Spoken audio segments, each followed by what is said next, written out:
Hello, everybody, and welcome to this 39th episode of the Closers Podcast. I'm your host, as always, Marco Alvarado. I have a very special guest with me today, as I always do. All my guests are very special.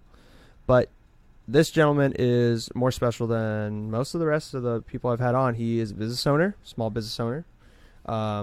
He is an entrepreneur, and he also ran for mayor one time. His name is Greg Higley. And before I get to him, though, I do want to say this is the second to last episode of the Closers Podcast Season 1 season. And next week will be the final episode of the season, possibly the whole series. I'm not sure if we're going to bring this back when I get back from Sweden. We should see. I may do some small episodes during my time in Sweden, but I'm not sure yet. And nothing's set in stone. Anything can happen. But for now, what I do know is that next week will be the last episode of Season 1.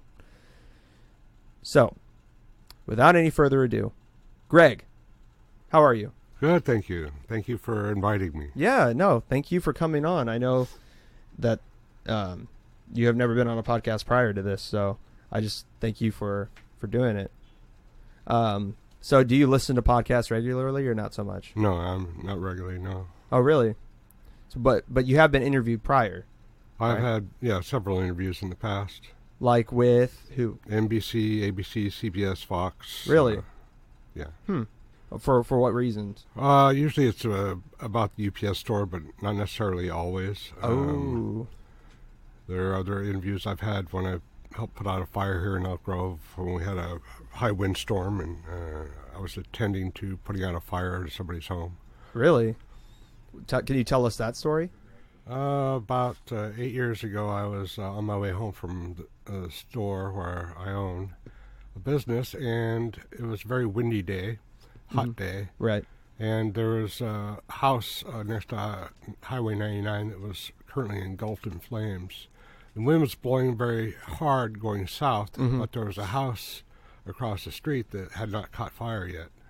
And I was looking to see how high the flames were in the embers, and I saw that house was going to catch fire. So I backed up on the on-ramp, 299 off to the side of the road on Stockton Boulevard, pulled into the driveway and got out their hose and started putting down their roof. They had a shake roof.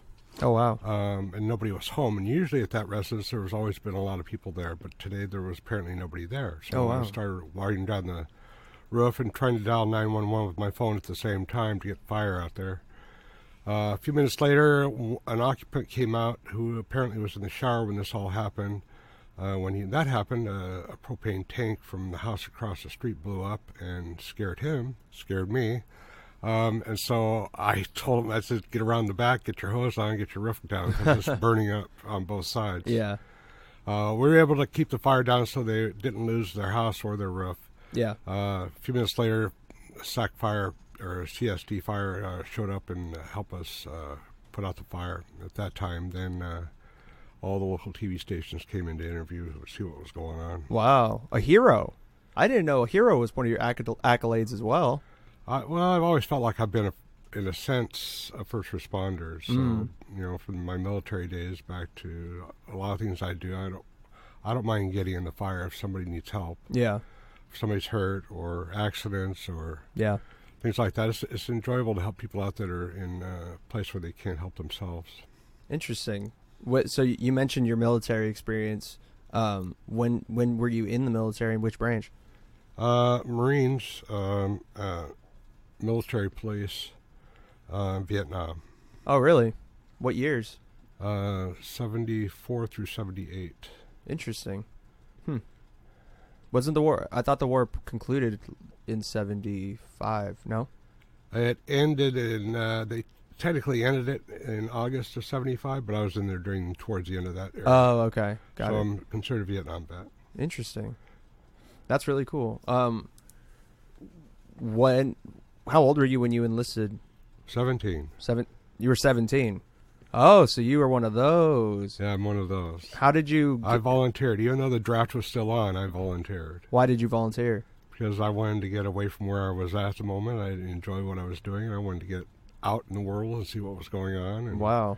What were your circumstances before you I grew up in Ontario, California, and my parents, my senior year of high school, decided to move up to Upland, which is a town north of us.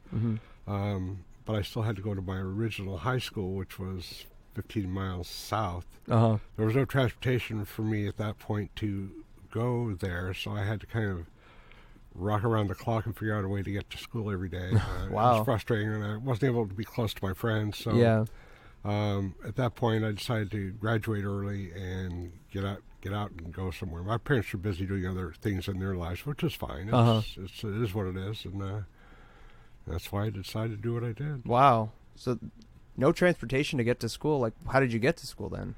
You just hitchhiked or like? Well, no. Sometimes they would take me down really early because they had to start work early, or I'd wait for them to get off work for them to bring me home. Right.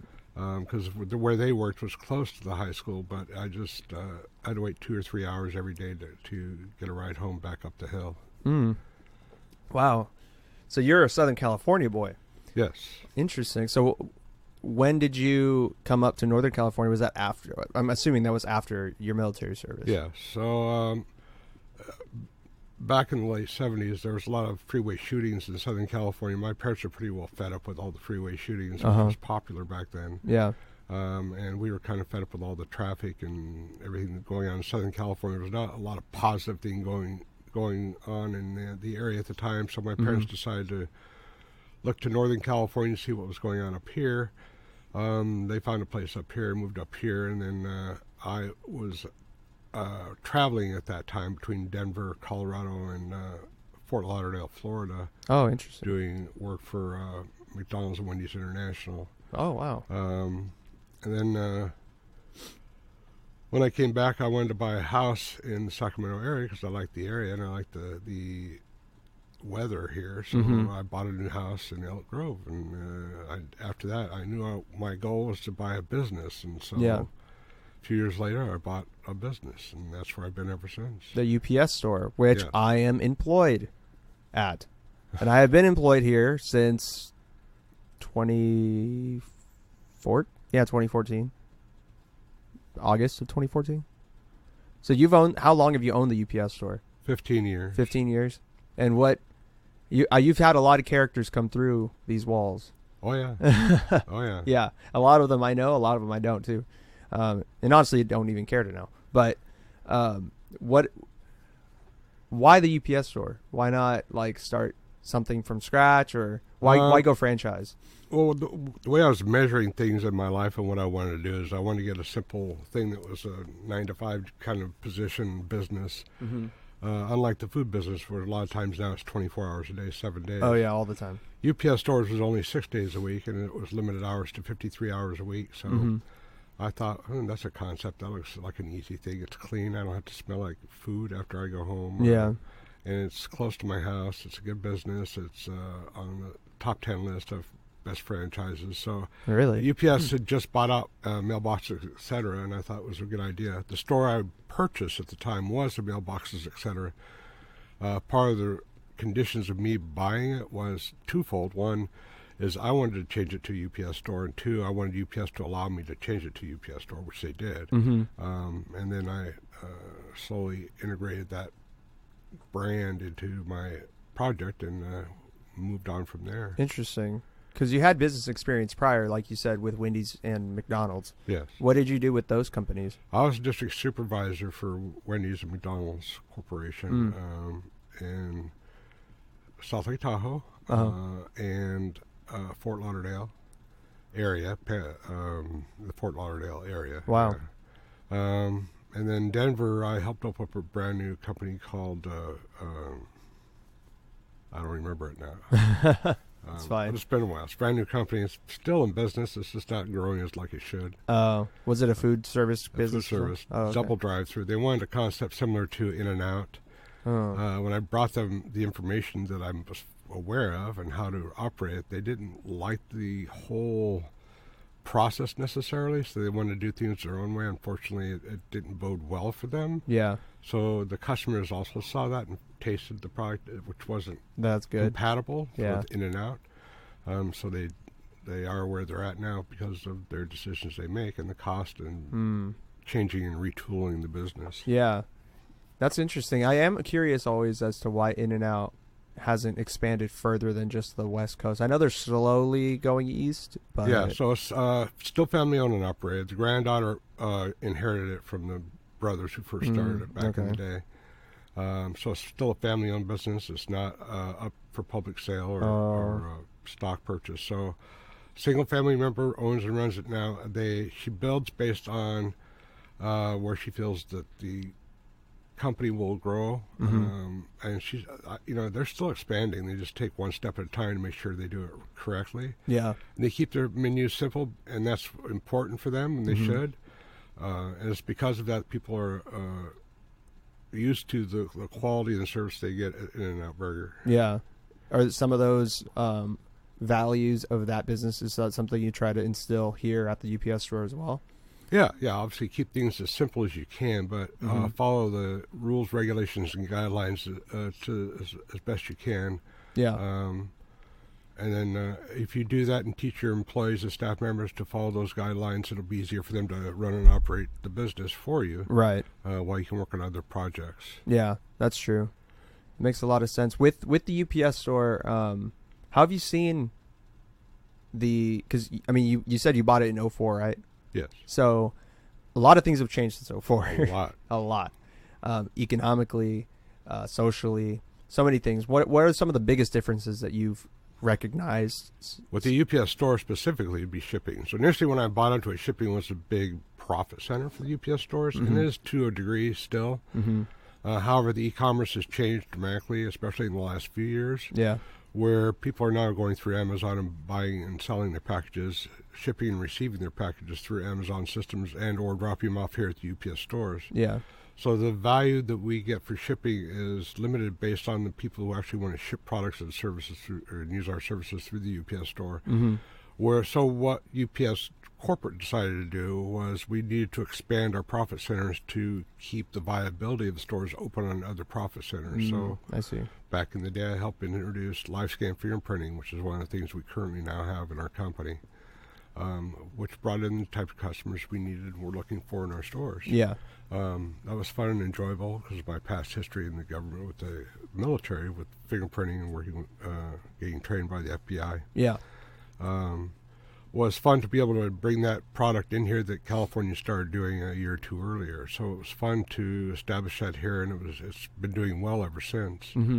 Notary services is something I always thought was important because the people we can help out in the community to help them get their things they need, wills and trusts and probate laws, deeds and wills and promissory notes and titles and transfers and all that kind of stuff we were doing was very helpful here. Plus, it was another way to educate my young employees on how important it is these things are for them moving forward and understanding what it is they're notarizing and how important it is when they put their stamp on there, that it's just as good as if a judge put a stamp on there. They can take that document and go wherever they need to go with it and take care of that particular business.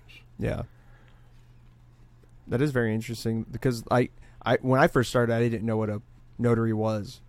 And I just remember when I came in to the store right before, my mom gave me a ride to come in and talk to you, and she told me what a notary was somewhat right before. So that's the only reason why when you were like, well, you know what a notary is? I was like, they like witness signatures or something, which I think scored me a couple points over some other people that were maybe trying to get the position as well. But back in 2004... if I'm not mistaken, that was before you tried to run for mayor, right? Yes. So I ran for mayor in 2007, 2008, and also city council. At that time, the city was going through some growing pains. They had an existing city council that was on board that was still trying to grow their master plan community system within the city of Elk Grove. We had two major things we were trying to resolve. One was the now defunct Ghost. Oh, the Ghost Mall. Ghost Mall, yeah. The eyesore of the city. Yeah, it's been leveled now, so that'll all partially be part of the new casino going in there, which, from what I understand, will be about the same size as Thunder Valley Casino when it gets open and running. Wow, that's so pretty it's big. Be a large facility. That is very large. The other thing, too, is at that time, because I was running for mayor, one of the things I had heard from the constituents out in the Elk Grove area is they would like to have a university or college-type campus here. So just out of a whim, I thought I'd decide to call the top 10 Ivy League universities in the United States to see if they'd be willing to put a satellite university in the Elk Grove area, and the reasons why were our location, the cost, the diversity, and everything that was going on here. Yeah. One said no. 3 said it's not even close. 3 said maybe, we'll think about it, we'll let you know. And then 3 said they would be interested. However, 1 said actually they were looking to put a satellite university and doing some research on there. Oh, wow. And that was Harvard. Really? Yeah, it was Harvard. And so that kind of shocked me, and I was happy, elated. Yeah, no, that is super awesome. So I continued the conversations with them and gave them some more demographic information about Elk Grove, where we're going, the Sacramento area, the highway system, hotels, everything that was going on here. Yeah. It was a discussion moving forward. And I was right at that time running for this mayor position. Yeah. Gary Davis was existing mayor, or appointed mayor by the other city council. So this is the first time they were going to have an elected mayor. Oh, interesting. He had already been in the system, so his name was out there a lot stronger than mine. He had more money and backing at the time. So right. He got the position. And when he won the position, he and the city manager asked me to step back. They wanted to take over the reins for the Harvard. See if they can get Harvard out here. Unfortunately, the dialogue they apparently had with Harvard went south, and they lost all that communication, which was sad for me to hear. That is sad. I don't know exactly what happened during that time, but it was sad that Harvard wouldn't even move forward. Howard Hughes Corporation was the other agency I contacted, which owns the now defunct shopping mall. Oh, wow. And I was in discussions with them to see what we could do to get them out here, even though we were in a recession. Yeah. It was important to be able to build on the $130 million that was already invested in that property from all the utilities. Yeah. To see if we could grow that business.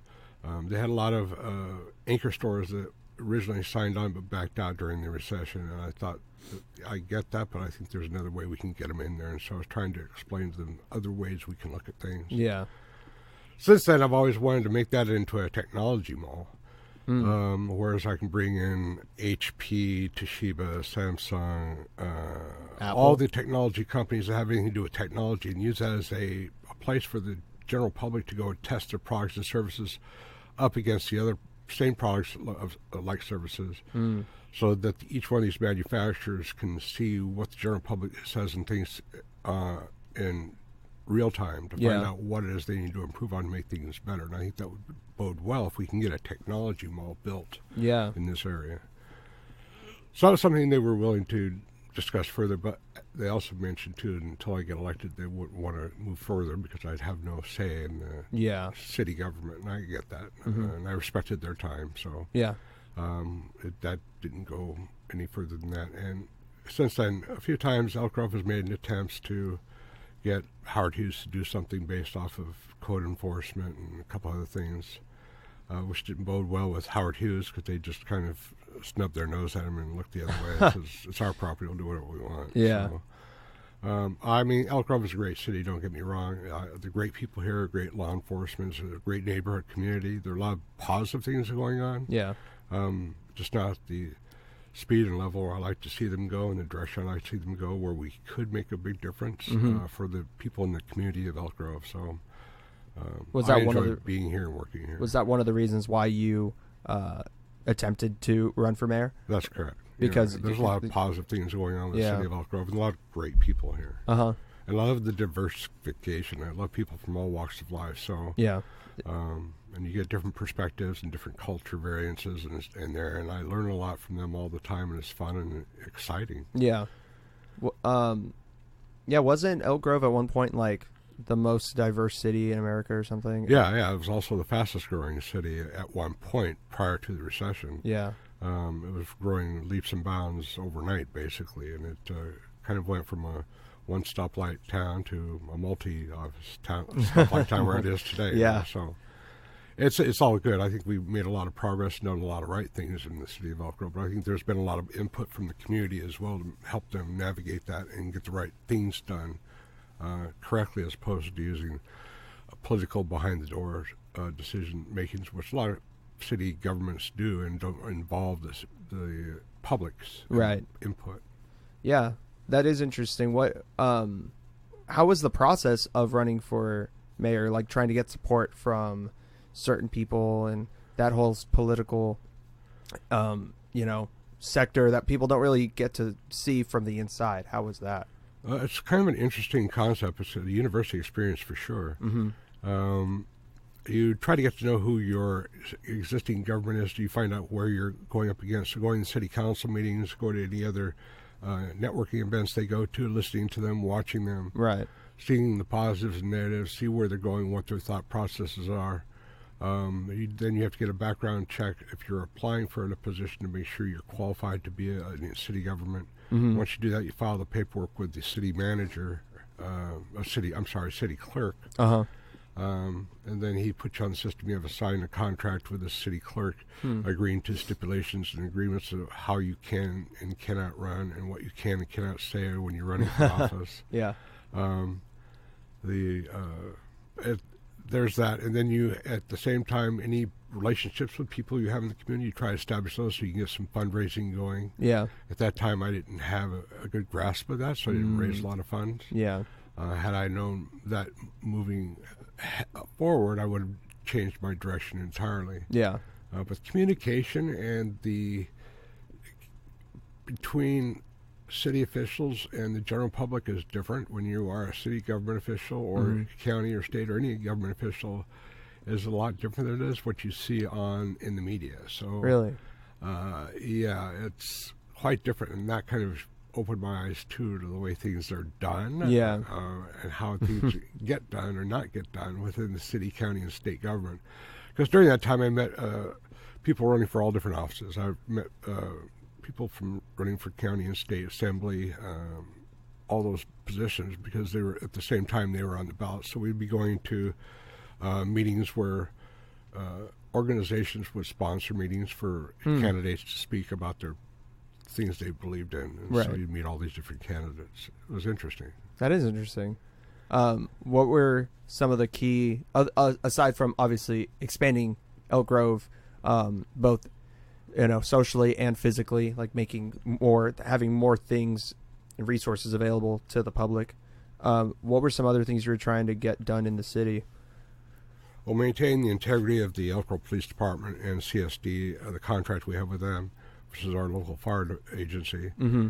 Giving them the best tools and equipment and technology necessary so they can be successful in what it is they're trying to do in the current technology age that we're in. Right. Giving them the right equipment and keeping them abreast of everything and staying on top of all that was important to me. Mm-hmm.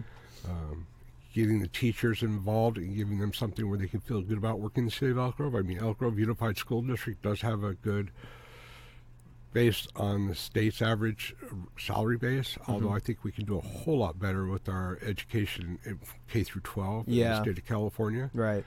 And a lot of that has to do with the money and how we redirect it through our system and refine the educational system, because it's kind of blown up at this point in today's age to be something that's not even recognizable by me and a lot of the general public who don't have kids in the system. Yeah. And I see that, I get that, but it's not moving in a positive direction, I don't see.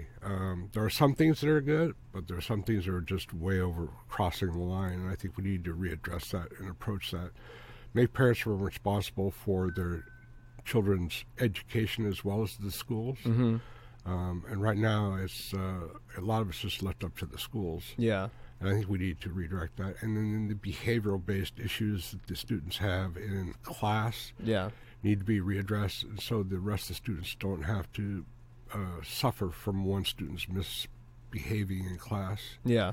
That needs to be changed back to the way the old system was. How was the old system? The old system was more capital punishment kind of stuff. So I mean, if you were a child and you did something bad, there was a few different things you could do. One is you can put them in the corner, and obviously that would shame him or her into hopefully behaving properly. Uh-huh. Two, you could send them to the principal's office, and back in the day when I was growing up, there was even spankings. Oh, wow. And in my opinion, I turned out to be a good, and everybody I know in my age group all turned out to be fine who had spankings. It was kind of a reminder of how to do it. I think what's happened over the years is there are a few teachers or a few disciplinarians who took it too far. And so as soon as the media gets a hold of that, they blow things way out of proportion. So everybody jumps on that bandwagon and says, oh, God, no, you can't do that to my kid. Yeah. Well, sometimes your kids need a little... a reminder. Yeah, reminder how to behave in social behavior within the classroom and out in the community, because they're not at home. You want to behave that way at home, knock yourself out. However, you're with other people in the general public now, and you need to learn how to behave properly. And right now, as I see when I go out, even here or out in the community, when kids get out of school, they still think they're in high school or grade school, and they tear up the properties, they shoot silly string all over, they curse at people, young, middle-aged, old. They act like they're still on the playground or at home, and they just don't know how to socially behave properly out in the community. And so that needs to be addressed. Those kinds of things need to be addressed. And until we get parents involved and holding them more accountable, I don't see it changing at this point. That's funny that you mentioned the silly string, because I was definitely one of those kids that would do that around here in this shopping center and in neighboring ones. It is interesting, though, that you bring that up, because a lot of those kids that would do things like that, I feel like that behavior was curbed not through punishment from like the teachers or the staff at the school, but even the city, but that was kind of like curbed from like older kids, because a lot of those kids, and when I did stupid things like that, I was like a freshman in high school, and a lot of the kids that like are older kind of look at you like, what the fuck are you doing? Like why are you going out and doing these things? Like, you look dumb, you look childish, and they'd let you know that. So that kind of like stopped, at least my friends and I from doing things like that, continuing that type of behavior. It was one of those like in-group sort of things. It's like us as students like checking ourselves in a way, but not in a way that was overt. It was like very underneath the surface, like, oh, I don't see any older kids doing that, and if I'm trying to be cool like those older kids, then I need to stop acting this way. Yeah, but some of them care about that scenario, some of them don't. That behavior. So the ones that don't obviously need to be addressed more aggressively, maybe at times, I don't know. Each person is an individual. You address them as individuals based on their behavior and how they respond to that, because every person processes information differently, positive or negative, and then they basically vomit it out one way or another based on what they see or perceive to be the truth. Do you think schools... has a lot to do with education. A lot of things that we need to bring back are physical education, art, music, things back in the school, which we don't do in a lot of schools these days around the country. And that's sad, because that's where one of the best ways for these students to vent or to let out that energy or creative energy they've got is by able to do that. And so we've forgotten about that. Yeah, a lot of funding has been cut from schools over the years. And it's, all over across the country, too. Especially since we're spending basically almost a third of our California budget on corrections. We spend only about a 12th of our budget on education, which is the polar opposite of what we should be doing. Yeah. We should be putting more money towards education, less on correctional. Yeah. And in my opinion, in a lot of ways, especially if you're a violent individual and you're 18 years or over, you're an adult, and you need to be treated as an adult, and then you should lose those rights that you have because you violated the sanctity of the village which you lived in or were in at that time. In order for you to get those rights back, you need to earn them back. Right. So punitive things that we do in our correctional system, I don't necessarily agree with, but it is what it is currently now, and it's just we can make a lot of positive changes and get things done if we just look at things a little differently. Invest in the kids K through 12 now, and you can hold back on that infrastructure that we have to put out there for corrections all the time, because California is one of the most punitive states in the world, places, as far as incarceration. Yeah. So. It's interesting that you mentioned that, because wouldn't you want, some people, might agree that putting more money into corrections is a positive thing because you keep California safe. But wouldn't you think, going along your thought, that the best way to make California safe is by educating everybody and making everyone aware of the consequences of actions and history and the consequences of others' actions and things like that? Yeah, it's crazy that people don't each think that. grade should have its own set of rules and bylaws and forums in which a student should learn. So if you're first grade, second grade, third grade, whatever, you have to pass these walls or these barriers to move on to the next grade. You don't move on just because you passed the class. Yeah. There should be other things put into place to actually earn the right to go to the next grade. If they haven't earned that right, learning behavioral-based issues as well as education, because education is a huge part of everybody's growing up. Yeah. But behavioral-based issues is also the other half of the equation. Knowledge is one thing. Yeah. But being able to apply that information is the other half of the equation. If you can't do both of those, then readdress it with that individual and find out a better way to handle it. But I still feel that in order to go from one grade to the next, you need to earn that right to do that, not just because of your grades. Right. Behavioral-based issues need to be incorporated back into the grade moving forward life, and so those social behaviors that they have, both either in school or outside of school or at home or out in the community, are positive as they grow up and get better. I mean, you look at Japan and their elders, and then or the police they're honored. Yeah. You don't mess with them. Yeah. They're revered. There's a lot of honor in that country and the way they treat in that society. people, and unlike what we do here, different cultures around the world are very good in that. I think that part of the education system that we have in the United States is entitlements, and I have a big problem with that. Everybody thinks they're entitled, and that's the wrong approach, because as they grow up and get older, they think they're entitled for the rest of their life. But where do you think all that entitlement comes from? Yeah. From the hardworking people that are out there actually doing the work. Yeah, exactly. I think we need to readdress that, and maybe because of that entitlement problem, I think to send a child abroad to a third world country for a minimum 6 months to a year and trade partners, trade students, would be a huge eye-opener for these kids and what their expectations are, what they're getting here that they take for granted every day, as well as adults. We get so used to having the best of everything here in the States, we seem to forget all the important people around the world who actually help us get those things that we enjoy that they actually made abroad, and the hard work they did, and we just take that for granted. And I think they need to understand the importance of that. That's true. That is a very good idea. I like that a lot. And in that actually is a great segue for speaking of third world countries. You have a project going on in a third world country at the moment. Mexico is kind of on the border of a third world country, and not in some parts. Actually, it is still a third world country. It is considered a third world country. Yeah. And in the town or the village of El Cerrizo, down in Mexico, Greg has been spearheading a project to bring fresh, clean water to that town that has basically no clean water at all. One of many little villages that has no water, but Greg was helping this specific town out. And could you speak on that project? What you've been trying to do and how long it's taken? Because I know it's taken seems like a lifetime. Yeah. So the last 8 years, I started this and been working on this project through Rotary International. Being a member of Rotary has been one of the highlights of my life. Oh, wow. But about 8.5 years ago, I met with one of the maintenance men who was maintaining the property here where my business is at. He was telling me about the water problems he was having in his village for his family in Mexico, now known as El Cerrizo. Yeah. And he was telling me about they couldn't get clean water and everybody had to haul these buckets. And I'm going, wait a minute, Rotary, that's one of the pillars in which we address is fresh, clean drinking water. And I go, let me do some research on this and I'll get back to you. So I went to my Rotary Club and asked them if that's something that we could do. They said, yes, it is. But right now it's where you carry 5-gallon buckets, you got charcoal in there, it filters the water. And I'm going, I don't want to do that. I go, if I'm going to put water in a village, or I'm going to spend the time and energy doing something for a village, I want them to have the same exact thing we've got here in the United States. Yeah.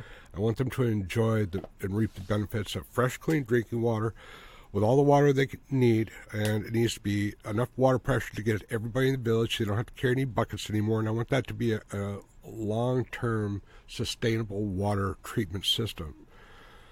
That being said, going back to my club and talking about this, you can try doing that, but you'll need to get an assessment from the village. So I said, okay, I flew down to El Cerrizo with Santiago Vega, the gentleman who has his family down there. Mm-hmm. I spent 9 days down there and met with the village people, and we talked about things they could use. They said definitely fresh, clean drinking water would be a great thing to have there. Yeah.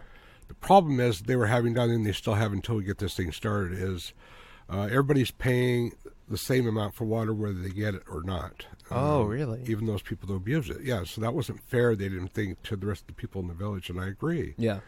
So one of the things we're instilling and incorporating in this project is water meters. And now when we set up the system, those who use a lot will pay more, and those who use very little will pay less. Yeah. So it's equitable for everybody, and they all like that idea. But Rotary was another obstacle I need to go through, because Rotary International in Evanston, Illinois was trying to get a concept like this done in Mexico, but didn't have anybody who was willing to, as far as I know, step up and spend the time on this. And the other part of the problem was we had an integrity issue with the country of Mexico, where we would send money down there to get things done, and money wasn't spent on the project like it was inherently supposed to. So I had to incorporate that in this too. So I reached out to the one of the representatives at Rotary International in Evanston. We had a big long conversation with him and a couple of members of my club. We talked for a couple of hours about the positives and negatives and the problems and the things that were going on in Mexico that they would like to overcome. And they said integrity is obviously a huge thing. Oh, yeah, definitely. And so I said, well, all right, so let me think about this. If I was able to go down to the University of Mexico and I were able to ask them if they wanted to participate in this project, bringing an institution like that into this project for helping designing it and getting the materials and using the best materials in engineering, would that help? They said, oh, yeah, you can do that. So I went down to Morelia, the University of Mexico, and met with the professors in engineering one day and talked to them about it, and they were very excited about wanting to partner up with Rotary International. Yeah. The dean at the university that day found out I was down there doing that for Rotary and for the university, and he invited me to his office and thought that was just totally amazing. So he invited me to some black tie party that. In Mexico, wow, fancy. Okay, James Bond. Invitation, invitation only. It says like, you're going to be the VIP of this thing. Wow. Wait a minute, I'm just doing a water project. I don't need to be a VIP. But I thought it was really interesting that they thought that much of Rotary. Yeah. And what we were trying to do. That he wanted to make that a big thing for him, which was fine. That's awesome. Unfortunately, I wasn't able to make it because I already had other meetings planned and set up and flying back here. So. We did sign a contract with the University of Mexico to move forward on this project. They're going to take care of all the licensing and permitting through the local, county, and state and federal governments to get the water project done and the inspections. Nice. They were also going to design and do the survey work on the project so we can get it to our engineers. I also had to find a Rotary Club near the project, which was the Zamora Rotary Club, which is closest to the village so they can watch and oversee this project. I met with them. They were excited about getting into this project and working together with the North Sacramento Rotary Club and Rotary International. So, meantime, we had to put together some agreements on what the expectations were moving forward before we even got to the point where we're at now. Right. And get this thing funded. It had to be approved by our district and Rotary International of what we were trying to accomplish in the cost factors, rough cost factors, what it was going to take to get this done, because we had never done anything like this in the country of Mexico.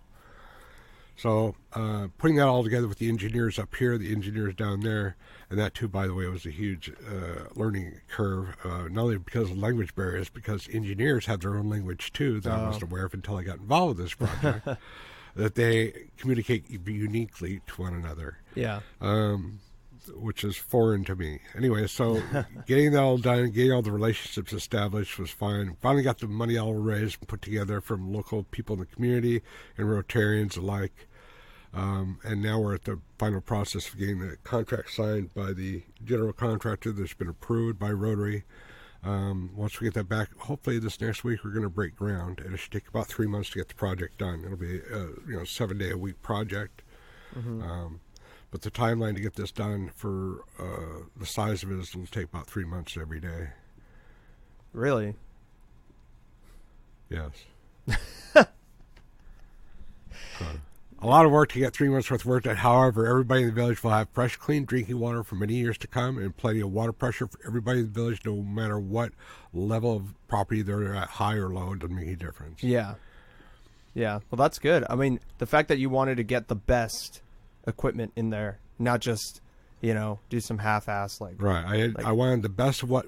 So the way Rotary works is you have to use the best equipment materials that country can make and provide to put into this project, and that was the only way I was going to continue moving forward since I'm the president of this whole project anyway. Even though there are several members, we all have to sign off on it. It's something that Rotary has been wanting to do like this. I think once we get this done, and we got to also build and do a training manual and video on how the community is to help and maintain the integrity of the system. The university said they would take that up too and make sure they can get that done. All this is just great news. And so I think once we get this done, we can actually go down there and show people what can be done. If you spend a little more time on a project you feel adamant about general life things we need to survive with, which is water. That it can be done. And I think once we've broken down ground on this particular project in Mexico, the other projects that want to move forward in the country of Mexico through other Rotary clubs will be a lot easier to get done moving forward. That's awesome. Is there any? I know that the university wants to expand this and spread this to other towns as well, or villages.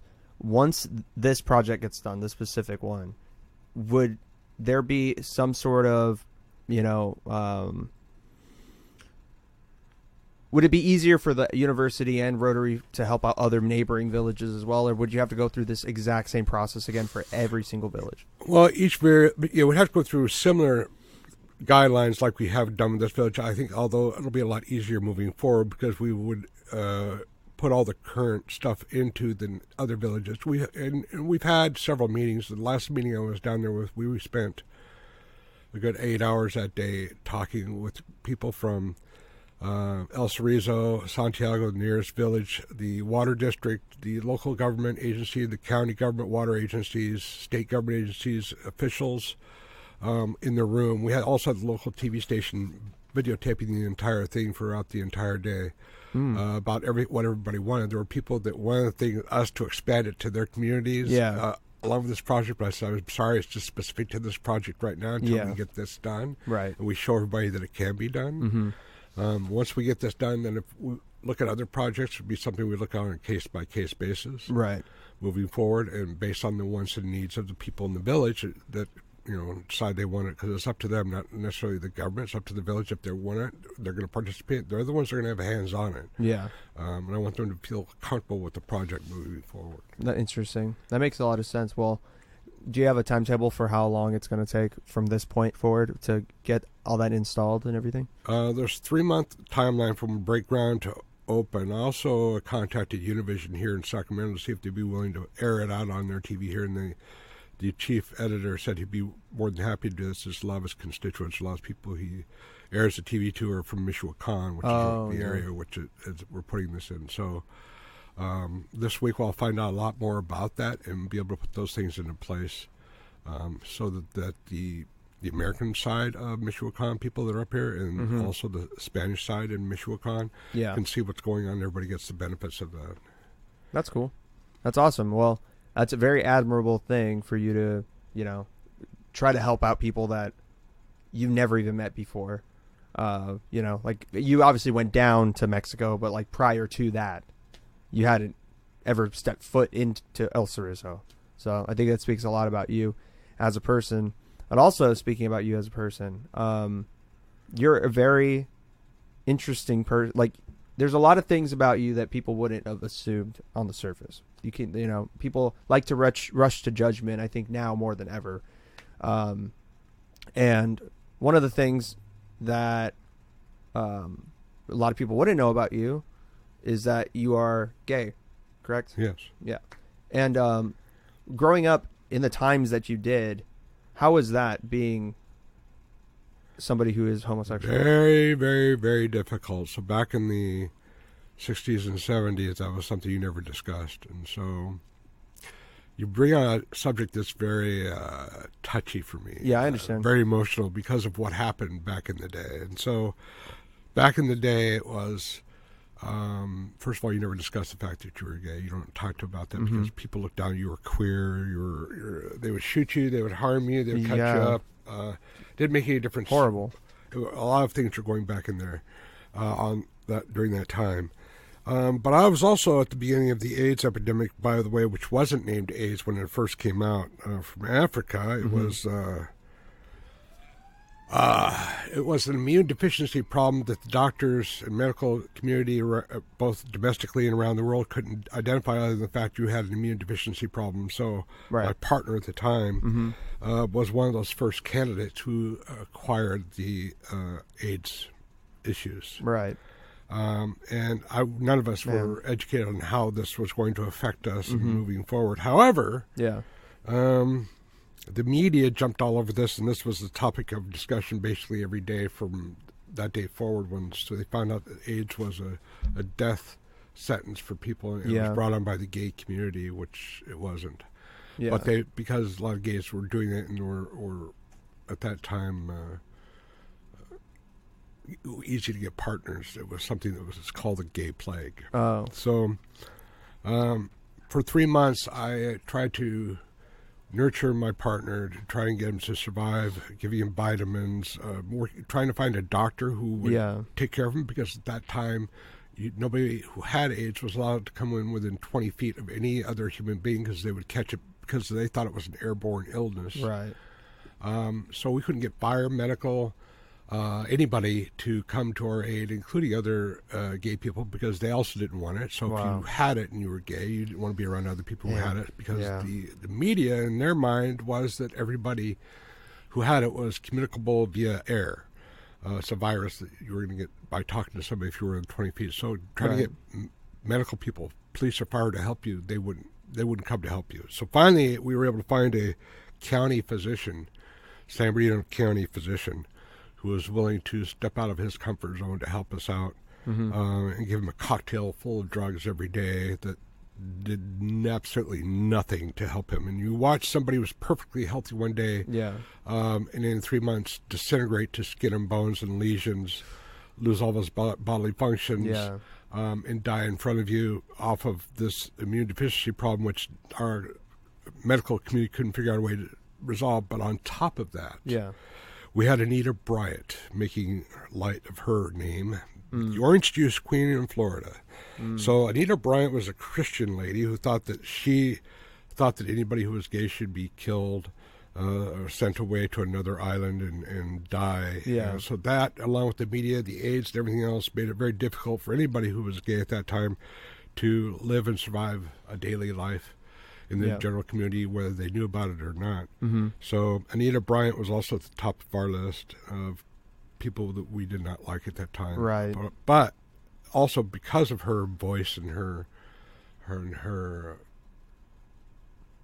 ability to communicate through the media, and her popularity at the time, and the way she was talking about the gay community, she, over a period of time, lost all of that and everything in her life, because we were able to fight back and at least get our name and protections back. But that was a very difficult 4 or 5 years. Oh, I can imagine. I can only imagine. Surviving in this country where there was no refuge. There was no, couldn't get medical, couldn't get fire, couldn't get police to help you because they didn't want to come near you. And once they finally figured out it wasn't airborne, but everybody around you was in these protection suits and masks, and you couldn't touch anybody, you couldn't kiss anybody, you couldn't love anybody, because they were afraid they were going to get it, and yada, yada, yada, because nobody knew what the hell was going on. And so life during that time was very difficult for anybody who's gay or closeted, and even then, when you talked about it to your family, you had to be very careful, even to this day, but not so much today as it was back then. Right. If your family found out about you, they disown you. And that happened every day. A lot of my friends had their parents, family, brothers, and sisters disown them because they found out they were gay, and they wouldn't have anything to do with them. And so you had to kind of rely on your friends or people around you in your community.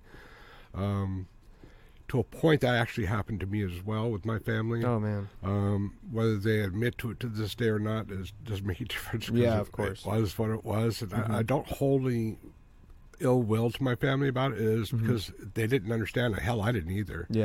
But it was a very frightening time for me in my life, growing up with that. To this day, it's not a choice that I had. I mean, I was married for a few years when I was in the military to a wife that I tried to be straight, tried to live out the machismo, straight guy thing, which didn't work. And it didn't work, not because I didn't love my wife. I did, and she decided to go out on me, and that's when I caught her, and I just, we got divorced. But to this day, I still talk to her, and she and I are friends, and she knows about me, and I have a lot of respect for her, and she has a lot of respect for me, and it's just a lot different today than it was back then, and the education our community needed about the gay community, and a lot of that's helped through TV, sitcoms and things over the years, which actually eased things up for us. Right. To be able to have those relationships and not have the stigmatism and problems that we have here so much in California, unlike it's still a lot of that's going on in the South, where they do have a lot of problems with gay people. And it's lack of education. Everything comes down to education. As long as you're educated on what's going on, there should be a problem, because everybody thought we were child molesters and we go after children, and that's not what gay people are about. Exactly, definitely not. But that was the perception back then. If you were gay, you were child molesters, and Anita Bryant even said so everybody in the world believed it. Yeah. But that was a time during my life that made it very difficult. And to this day, I have never had another partner from my first one, because I've built up that wall, and it's been very difficult for me to navigate through the system. And I didn't want to anybody perceive that I was HIV positive or negative, or have even be part of the conversation. I just wanted a normal relationship like everybody else has. And so I just really have never gone after that since then. It was very hard for me to go through that. It was a very difficult part of my life, and a lot of people never walked in our shoes, and until you've walked in our shoes back in the day, you wouldn't understand remotely close to what I'm saying about. And there's no exaggeration here whatsoever. You had to have been there. It was a day in, day out daunting task to survive, to get food, to get medical treatment somehow, and try to navigate it, the problems that we're having. Because, to be honest with you, back then, before the AIDS epidemic happened, promiscuity through the gay community was rampant. I get it. The biggest thing you had to worry about was crabs, gonorrhea, syphilis, and that was pretty much it. You go down and get a shot, you're good to go. And then when AIDS hit, the whole world came apart. It was all because of us. The gay community, and I don't think that was a fair application of that during that time. But unfortunately, we bear the cross of that, and it was a tough life. Life. I can only imagine. With the state of the LGBT community now, which I don't even think that acronym was a term, right? What? LGBT. Oh yeah. Q, like that wasn't a. No, it wasn't. And now it's got so many acronyms.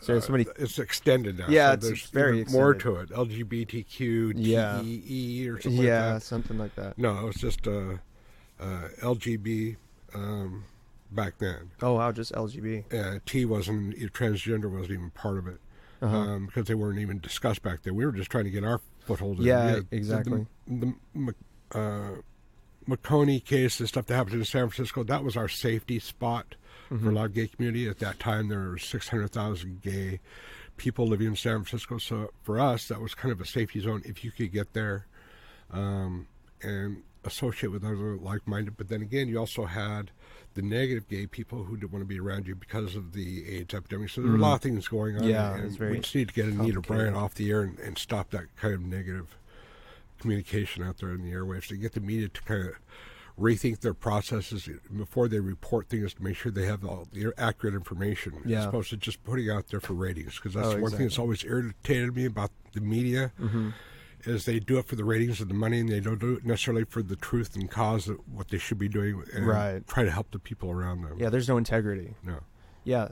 With the community today, what do you think about all the strides that have been kind of made in California and socially, like across the country, with the acceptance of gay people, both lesbians and gay men? I think it's come a long way. Yeah. Dramatically compared to where it was when I was growing up. Right. And I'm very proud to see a lot of them getting the things that we fought for back in the day. That's taken a lot of time. Yeah. Gay marriage was something I've always wanted to see, because the government should not have the right to be able to keep you from being able to marry somebody that you love. Exactly. That makes no sense. Whether you're gay or straight doesn't make any difference. And the same rules should apply for them as they would for heterosexuals. And so that was a milestone that was very important to the gay community, and having that become federal law, and the rights and rules and regulations that come under the protective work ordinances and housing for them across the country was very important for us. Mm-hmm. And those are kickstart things to get us going. But the rest of the world kind of looks at the United States as a point of discretion whether or not they're going to move forward with these rules and laws in their own countries. Yeah. And I think it's important that we set the standards here for human rights, no matter where you're from or what you do, because every person is this individual unto him or herself. Mm-hmm. And the color of their skin, their background, their culture doesn't have anything to do with that. Oh, of course. You learn a lot when you open your mind up and listen to those people, what they've gone through and the things they like and don't like and the reasons why. You can better understand why people are the way they are, and you can respect them for that, because that's what they see. That's how they process the information. That's how they lived. You know? Exactly. And you need to be able to do that. Oh, yeah. That's super important. It's interesting when you look back on I can't say the past decade, because the 2000s were 2 decades ago. So 2 decades ago in the 2000s, there was a proposition, Prop 8, that I remember being like not even like around 10 years old when that was like a big point of discussion for Californians. And that was a bill that, was it to legalize gay marriage or to not legalize gay marriage? Was that the vote? It was to try and legalize gay marriage. Yeah. And it was San Francisco actually was the first city in California to adapt that and approved that through our current governor, which is Gavin Newsom. Yeah. But it was a proposition that was thrown back and forth through Californians, and you have a lot of people from all different walks of life who agree with it, didn't agree with it, weren't educated well enough to understand the principles and how gay people relate to and communicate and produce things and help people out in the community. There was a huge education process during that time where we had to figure out a way to educate the communities and who's actually around you. Are they gay? Are they straight? How would you know? Yeah. Unless they told you. Yeah. And let me ask you this. The products and services and things that everybody enjoys are brought on by everybody for everybody which walk of life, from whether you're black, gray, green, yellow, pink, Asian, African-American, Mexican, any difference, and gay. But we don't go out there and say, this is who we are, and we did this for you. So it was kind of that process where we had to kind of educate them what the gay community was actually offering up, and the political influence that we had actually was very strong. And it was building a lot stronger back in the day. And a lot of things were kept closeted back then if you were in a political office because of that. Yeah. However, behind the scenes, we were trying to do things to educate and move things forward. The needle is so, even though it was so little, it did a lot for the gay community, and knowing and we were going to aspire to something a lot better in the future if we just kept focusing on those rights that we had and needed for all humans. Yeah. It's just, when I talk about proposition, the reason I brought it up is because not even, during the voting, that election cycle, Californians voted to not legalize gay marriage under Prop 8. But not even 10 years later, federally, it was legalized across the country. And it's just interesting to see the difference in the discord that changed between 2008 and 2015 when it was legalized across the country. Well, a lot of that had to do with Will and Grace, and the sitcoms, things like that came out during that time frame too, which educate people on how do gay people really act with straight people, and what do they do, and how funny can it be, and we had, back in the day, it was initially called, if you had women around you, you were a gay man. You had a straight woman around you, she was a fag hag. That was her descriptor. So, but that was a positive thing. So if she could find and clamp onto a gay man, she was considered something in the community, a positive thing in the community if you were a fag hag. And then the gay men. And there was a lot of programs that came out, and I can't even remember them all now, that came out that actually help enhance the educational process of the community. And so since then, that has dramatically helped us. So for that reasons, the art community, not necessarily the media, but the art community actually helped us grow in that area. But remember, too, even long before this even was an issue, there's always been gay people back in the television, media, silver screen era, behind the scenes, that were always there anyway. Yes. They were always around. Right. So Rock Hudson, you talk about people like that, Clark Gable, and people like that, that you would never think or know or suspect. Jim Neighbors, people like that you would never suspect. All of a sudden you find out, I've been that way all my life. But you look at that and go, well, how could that be? This person's so macho or so boo rah rah. Yeah. Remember that those are characters that are playing it in either a silver screen or TV. Yeah. And behind the scenes, you actually listen to them. It's kind of like you're looking at Henry Winkler in a sense. Oh yeah, Henry Winkler. You look at Henry Winkler, hey, so the Fonz, right? I love so the you think Fonz, the Fonz, he's a great kick-ass guy. Yeah. Behind the scenes, he ain't so great. Oh yeah, no. He's very soft-spoken, Yeah. very mellow. So, you look at all those perceptions. A lot of people didn't believe a lot of things were going on with John Travolta, Mm-hmm. And people that are bisexual. So it's important to understand how that worked back in the day and how things played out. And there are a lot of people in the music industry who are doing the same thing. Oh, so definitely. you don't talk about all of those things, but I admire people for being who they are. It's been very hard for me to even talk about it, even to this day, until you just now brought up for me to talk about it on the airwaves. This is the first time in my history I've actually... Well, I appreciate you opening up. and I trust you, and I trust your audience. And regardless, it's the truth is what it is, and people either accept me or don't accept me. It's it's on you, and I'm okay with that. But it's important that people my age are able to talk about it, because a lot of people my age still can't talk about it. Oh yeah, and I know that it is hard to talk about things like this, especially when you haven't before. So again, I just want to reiterate. Thank you for opening up on the podcast, especially the second to last episode. This is why I wanted you on towards the end, to build up a following somewhat, and to be able to have people on to speak their truth. That's basically the whole concept of this show, is to allow people, normal, regular, everyday people who are close to me, to be able to open up and say what they need to say if they want to. And I'm just glad that you wanted to. So thank you for that. I know there's a lot of people that will listen to this and will be inspired by what you said. So thank you. Well, thank you for inviting me, and I hope somebody gets something positive out of this and enjoys their life being who they are. Just be yourself. Exactly. If people accept you, fine. If people don't, then that's on them anyway. So they weren't your friends, they weren't your whatevers anyway, so don't worry about it. Just enjoy life. There's too many other things going on in the world. You can focus on having fun and enjoying day-to-day things, and not worrying about what other people say. If they don't like it, they can go, take a hike. Exactly. Enjoy yourself, enjoy your friends, enjoy people who are truthful and honorable people that are around you, because you can still get a lot of things done just being yourself. Definitely. You are yourself for a reason.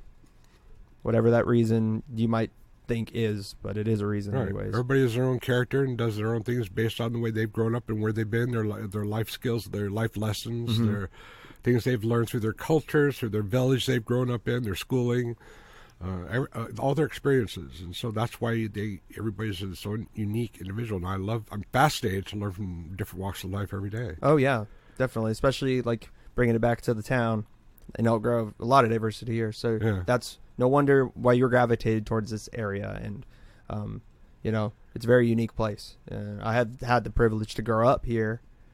And it's weird whenever I go to other areas and visit other places where it's not very diverse. It's very just like there's a lot of Mexican Americans in one area, or there's a lot of African Americans in one area, or white people in one area. And it's weird to me because I'm used to seeing everybody, all types of people, interacting with a lot of different types of people. And to go into one area where everyone's kind of just homogenized, it's very, very, I'm not used to it. Yeah, no, and I hear you. And it's a lot that way out of California. And, even our neighboring states are very much that way, where they're segregated based on the culture or the ethnicity that you are. And in the South, they do the same thing. In fact, it's usually county by county. And it's sad to see some things. I mean, back in the early 80s, I was driving through Macon in Forsyth County, Georgia. Oh, wow. And I got out and I wanted to walk the streets because I saw it was very, very Confederate-like. It was everywhere. The flags and everything? Yeah. Oh, wow. But I was watching and I was amazed, because I love to watch people, but I was amazed to watch how the blacks interacted or didn't interact with the white community, and how they had to walk and address you walking through those two counties. And even though I was very open to say hello to them and hi to them, they were not allowed to. If you were walking down the sidewalk, they actually had to step off and allow you to go by with their head down. until you address them. And this is in the mid-'80s. Yeah, that's crazy. This wasn't that long ago, but it was something that I didn't like and I didn't feel good about. But talking to law enforcement officials down there as well at the same time, I was very overwhelmed with their lack of education knowledge about how much they actually gave and participated for them to get where they were at. Yeah. And it wasn't my place to say anything to them, but it was just, I was horrified by the things that I saw. Oh, yeah. Not just that, a variety of different things I saw while I was walking and looking and listening, going through those two counties down there, and I just decided to step back and not go back there again because I didn't agree with their philosophy and the way they were doing things in those two counties. Yeah, that's crazy. And that only in the 80s, too, you know? Not that long ago. Yeah, no. Yeah, that's horrible. Yeah. Just like when I was in South Florida, that was during the Mariel boat lift. So I was down there during that when Castro sent all those prisoners up to the United States. Yeah. And they all landed in Miami. And when you watch that movie with Al Pacino... Scarface? Scarface, yeah. Some of that footage is actual and true. So underneath the interstate system is where they actually had to jail them. Oh, wow.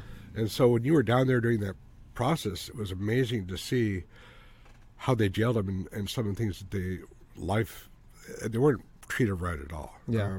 But during that same time while I was down there, actually, that was during the peak of the drug crap that was going on in South Florida, too, and literally, because you'd have politicians, police officers out in the middle of broad daylight. I saw 2 motorcycle officers in South Beach doing coke right in front of God and everybody. Just pulled over the motorcycles, snorted their cocaine right in the street and kept driving on. I went into what I thought was an upscale bar in Higley, Florida, one night with some friends, and it was a big and packed club. So you had the dance floor down here and then tables down here, and then you had this 4 different tables up here above them that each were reserved but for drug dealers. And so if you wanted drugs, you'd go to them. And I actually saw 2 Hialeah police officers walk in there in full uniform, got their drugs, did their drugs, walk out, did nothing, and it was everywhere. It was super normalized. Yeah, and so that's when the RICO Act came out. That's when the FBI and everybody came down, and all the stuff going on there while I was down there. Yeah. So I saw a lot of really bizarre things that I never thought I would see in our country. Especially when you hear about it out here, it's completely different. And then you go down there and you see something that's everyday thing, and I'm going, wait a minute, this is the United States. Yeah. So the rules and regulations change depending on what area you're in and what village you're in. So during that time, too, I think you also saw a couple of mayors getting arrested, and it was televised on TV, and I don't remember all their names. And that's when the mayor of Washington, D.C. got arrested, too, and it was a big hoopla thing. And then he went to prison, turned around, and got reelected. So got reelected. Yes, and so I'm going, okay, so it's anybody can do anything they want, kind of thing. And it was kind of open territory back then. So a lot of things going on back in the day. It was interesting. Yeah, it definitely sounds that way. Scary, but I told my boss when I was down there, we were overseeing several Wendy's restaurants from a franchisee that had owned, I think it was 37 Wendy's stores. Oh, wow, that's a lot. And he had his yacht just past the 3-mile international water line off the coast, and all his parties every day. And he was taking the money from the stores and using it for the parties off the coast. And so our goal was to try to clean up our brand and try to get the stores back in shape. And finally, we took his license away from him. He lost all of his stores. And, wow. But I told him that. I said, I got to get out of here because even your boss lied to us in front of all of our employees and managers. I said, I can't work for somebody who's a liar. Yeah. I just, it's flat out said. And he's, I'm lying and I'm going to do what I want kind of thing. And none of us agreed. Nobody in the room agreed with what was going on. Right. And I said, I can't work for somebody like that. So I said, I'm out of here. Wow. He very shortly left there, too. And he's a man who has a lot of integrity. He's an old friend of mine. Yeah. But there are a lot of people like that out there, and I don't want to be around people who are dishonest and lie, cheat, and steal, and that's just not who I am. Do you think that's still something that happens today? I mean, it has to, right? Oh, yeah. Yeah. It happens all the time. Yeah. I don't associate with people like that. If I see them, I just walk away, go the other direction. I'm not interested. I don't even want to hear about it. I don't want to talk about it. There's nothing I'm going to do about it unless I see them hurting somebody or hurting an old lady or an old man or something like that. Yeah. Then I'll bring in law enforcement and take care of the problem. But I've got better things to do. I want to enjoy life. I don't want to worry about somebody who's going to be either dead or in jail in the next week or two. Right. They're because of decisions they make for whatever reason. They've gone down that path. They made a left turn and went the wrong direction, and you're going to pay the consequences. Oh yeah, exactly. Yeah, you don't need to associate with people like that. Definitely not. No. Well, it looks like we're about at time. So, is there anything you would like to say before we get off the air? Yeah, basically it's been an honor having you as my employee here for the 5 years you've been here. I've seen you grow from the day I brought you on. You're a very intelligent, articulate person, and I'm honored to have you here. And I'm very proud to see you going abroad to Sweden to enjoy and further your studies. And I'm curious and excited to hear how that goes for you. And hopefully when you come back, we can see and hear more about you. Oh, yeah, definitely you will. I love to see that with all my staff members who are going to school and trying to further their education and better themselves. That's fun and exciting for me. That's kind of my big thrill about having the staff members that I do is they love that process, and I like supporting it. Yeah. So. Well, thank you, Greg. That means a lot coming from you, just because I know you've had a lot of good employees that have come through here, so that's awesome. That really means a lot. And so now, before we go, I have had a lot of my coworkers on this show, and in the first 3 episodes, I had nothing but coworkers. Like, we had Quinn on here when he was still here. Joey obviously was episode 2. Erwin has been on. Jose, Victor was on. Did his famous recital of the book Teasing. He read that for us all. And now the guy who all hired us. The guy who was crazy enough to put all these people together in a business and trusted us to run this thing and have it prosper. That's Greg Higley. He's the reason why this podcast is even a thing, because without him hiring the people that wanted me to start the podcast in the first place, which is Joey and Quinn, it would never have happened. So thank you for hiring those people, because now I have an experience that I know I will never forget, even if I don't decide to bring this back when I come back. So thank you again for that. Thank you for sharing that. Yeah, of course. So without any further ado, we will bid you an adieu. Next week is it. Last episode. I wonder who the guest is going to be. I don't know. We'll see. It's somebody you guys have heard before talk. So hope you enjoyed hearing that person talk some more. I already said it. So thank you guys. Thank you, Greg. And I'll talk to you next week. Take care. Right.